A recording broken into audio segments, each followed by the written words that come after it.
Hello friends, welcome to all. आज मैं आपके लिए जो वीडियो लेके आ रहा हूँ, देखिए निफ्टी को आज रिलायंस इंडस्ट्रीज भी नहीं बचा पाया। बहुत कोशिश करी सुबह से निफ्टी को बचाने की रिलायंस इंडस्ट्रीज ने, लेकिन TCS, HDFC, ICICI bank, Infosys, HDFC bank, Bajaj finance, ये सब एक साइड हो गए। बेचारा रिलायंस इंडस्ट्रीज अकेले पड़ गया। सुबह सुबह एलएनटी ने इसका साथ जरूर दिया, लेकिन लड़ाई इतनी खतरनाक थी कि आखिर जीत हुई HDFC, ICICI, Infosys, HDFC bank की।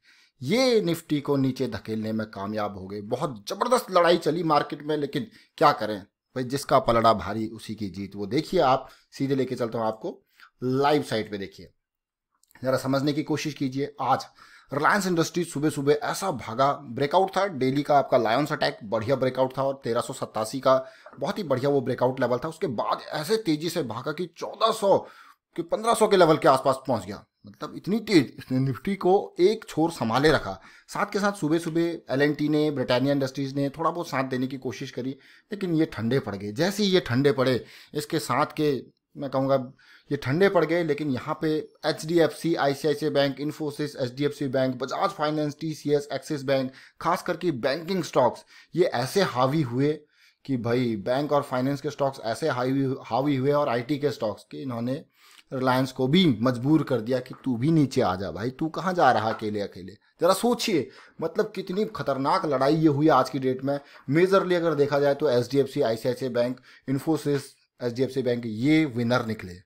जरा सोचिए, अब आप कहोगे क्या विनर एंड ऑल की बात कर रहे हो। और फाइनली अगर आप देखोगे तो ओवरऑल निफ्टी को ये 150 पॉइंट, 160 पॉइंट नीचे धकेलने में कामयाब रहे, और सेंसेक्स जो है 535 पॉइंट नीचे गिरा। सुबह सुबह जब हमने रिव्यू दिया था मार्केट का, तो आपको देखा पूरी जो है यूरोपियन मार्केट ठंडी पड़ी थी। यूएस मार्केट कल आपने देखा कि ठंडी पड़ी थी, कि वो डाउन हो चुकी थी। तो इंडिया में भी ऐसा ही कुछ होना था, लेकिन रिलायंस इंडस्ट्रीज ने कमान संभाल के रखी थी। एक बार ऐसा लग रहा था कि रिलायंस अकेला लेके जाएगा ऊपर, लेकिन फिर भी ये कुछ कर नहीं पाया ज़्यादा। यूरोपियन मार्केट देखिए, बिल्कुल ऑलमोस्ट जैसे इंडियन की मार्केट थी वैसे यूरोपियन मार्केट भी फ्लैट या नीचे ही गिरी हुई नजर आ रही है। क्रूड ऑयल के दाम की बात करते हैं। देखिए क्रूड ऑयल देखिए ऑलमोस्ट 16-17 पे फिर से डब्ल्यूटीआई चल रहा है, 21 के आसपास ब्रेंट चल रहा है, फ्लैट में इसको कहूंगा। लेकिन ये कंट्रीब्यूशन बहुत ही खतरनाक आज का था, बहुत ही मैं कहूँगा। सुबह से मैं ये देख रहा था कि लड़ाई किधर पलड़ा भारी होगा, लेकिन फाइनली जब बड़े बड़े सारे महारथी इस साइड आ गए, गिरने वाली साइड आ गए, तो फिर कहाँ अकेला या संभाल पाता। देखिए आज की डेट में एक बात और ध्यान खोल के सुन लीजिए, कान खोल के ध्यान से मैं कहूँगा, जो अभी निफ्टी की हालात जो बन रही ना, वो बहुत ही खतरनाक सिचुएशन निफ्टी की बन रही है। अब आप कहोगे कैसे? इतनी बड़ी गिरावट के बाद जो ये फॉर्मेशन निफ्टी दिखा रही है ना, ये बहुत बड़े खतरे की घंटी दिखा रही है। अब आप कहोगे ये कौन सी फॉर्मेशन है? इस फॉर्मेशन को कहा जाता है वेज, राइजिंग वेज। अब आपको क्या राइजिंग वेज क्या है?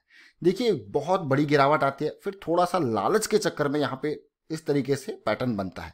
यहाँ पे बहुत सारे लोग फंसते रहते हैं, मार्केट ऊपर जाएगी, लेकिन ये क्रॉस जैसे अपसाइड क्रॉस करना जरूरी है। इसका फॉलिंग वेज, जो राइजिंग वेज है, यहाँ पे ये डाउन साइड अगर यहाँ पे जाता है तो बहुत ही बड़े खतरे की घंटी होती है। और मैं कहूँगा कि बड़ा सेल ऑफ आप यहाँ पे देख सकते हो। इसके बाद ये जनरली यही होता है, ये राइजिंग वेज जो मैं आपको कह रहा हूँ, ये समझिए ये बहुत ही इंपॉर्टेंट चीज़ है। ये बड़ी गिरावट के बाद बनता है, और यहाँ पे बड़े बड़े प्लेयर्स देखिए धीरे धीरे पीक पे निकलते रहते हैं। अगर आपने देखा होगा पीक पे टच करते ही लाल लाल कैंडल आपको देखने को मिल रही है, पीक पे टच करते ही लाल लाल कैंडल देखने को मिल रही है।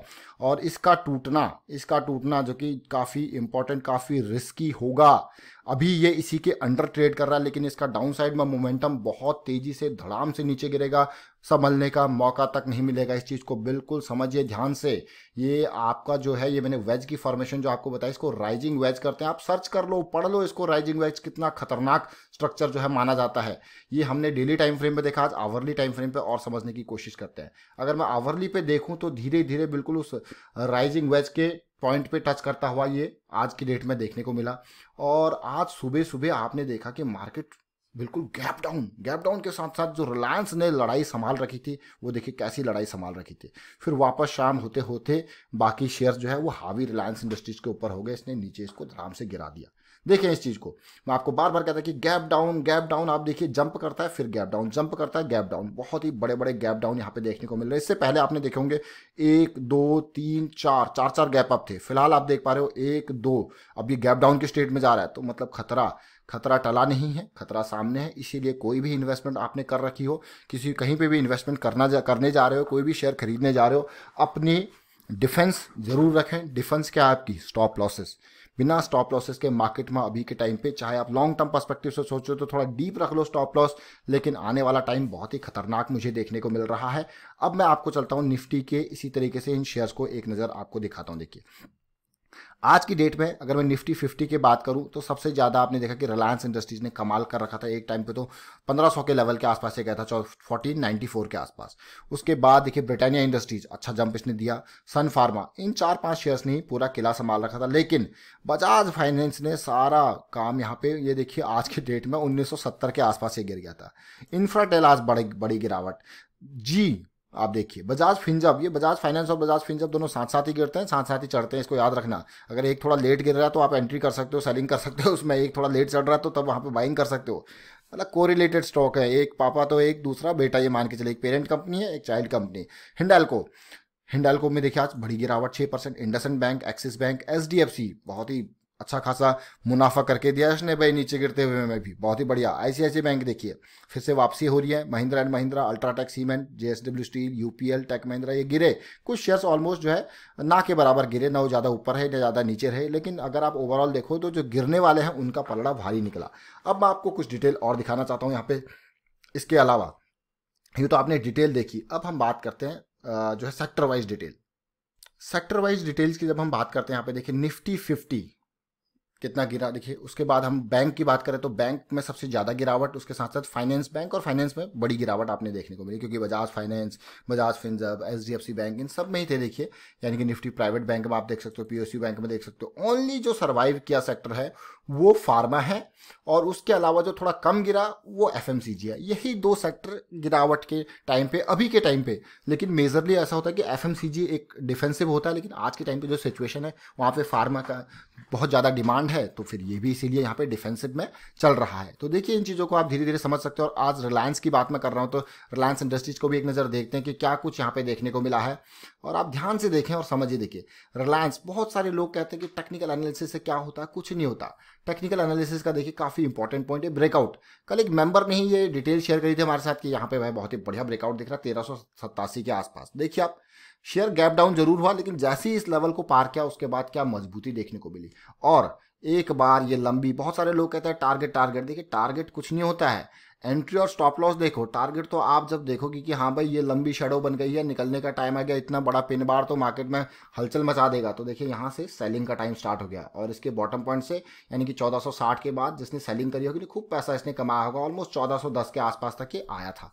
बहुत ही जबरदस्त यहाँ पे वापसी में, ऊपर जाते हुए भी कमाई, नीचे आते हुए भी कमाई, तो मतलब डबल अटैक। और यही मुझे लगता है कि टेक्निकल एनालिसिस का फायदा होता है कि वो डबल अटैक कहीं पे किसी स्टॉक पे कर सकता है। दो धारी तलवार, ऊपर भी जाके कमाई, नीचे भी आके कमाई। बस उसको थोड़ा सा कॉन्सेप्ट क्लियर होने चाहिए, थोड़ा अंडरस्टैंडिंग होनी चाहिए कि कैसे मैं यहाँ पे डबल अटैक कर पाऊँ, और थोड़ा प्रैक्टिस और कॉन्फिडेंस जरूर होना चाहिए। तो ये ओवरऑल आपने डिटेल देखी। इसके अलावा आज की डेट में जब मैं बात कर रहा था तो जरा देखते हैं ऑटो सेक्टर के क्या हाल रहे।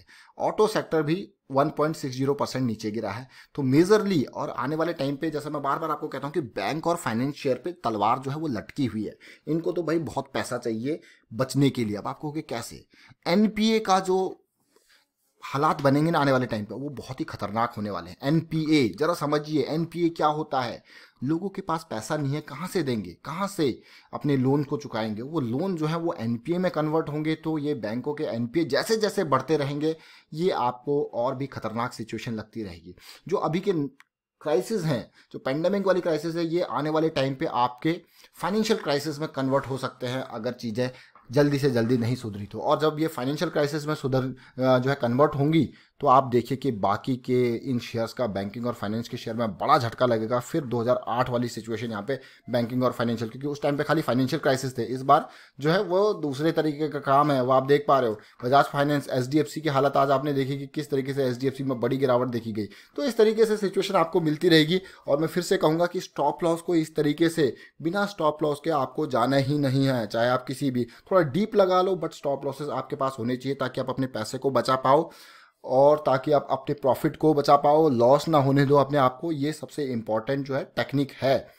चलिए वाइंड अप करता हूँ यहाँ पे। उम्मीद करता हूँ आपको समझ में जरूर आया होगा कि क्या कुछ हुआ आज की डेट में इंडियन शेयर मार्केट में, ग्लोबली क्या कुछ चल रहा है। वीडियो अच्छा लगा तो शेयर कीजिए, लाइक कीजिए। टेक्निकल एनालिसिस सीखने के लिए आप मेंबरशिप ज्वाइन कर सकते हो, ज्वाइन बटन पर क्लिक करके। वहाँ आपको प्रैक्टिस और लर्निंग, इसके अलावा कोई टिप प्रोवाइड नहीं की जाती, और प्रैक्टिस और लर्निंग के बाद आप खुद ही टिप प्रोवाइड करने वाले बन जाते हो। And thank you for watching the video.